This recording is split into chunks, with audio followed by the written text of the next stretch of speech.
Governor வரார், தேசிய கீதம் பாடுங்கன்றார்.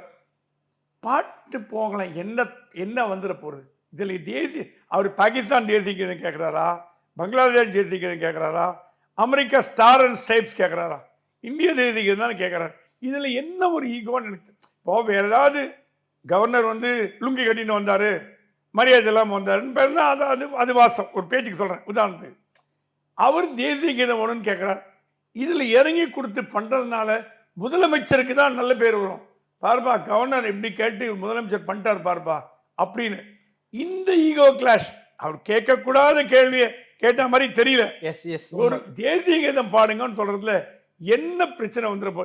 அது தமிழ் தாழ் வாழ்த்தும் போது பாதியில் எழுந்து போனாரா? இல்லை, எனக்கு தெரிஞ்சு நான் கேள்விப்பட்ட வரைக்கும் அங்கிருந்து ரிப்போர்ட்டர் சொன்னது தமிழ் தாய் வாழ்த்த கவர்னர் மரியாதை கொடுத்தார்.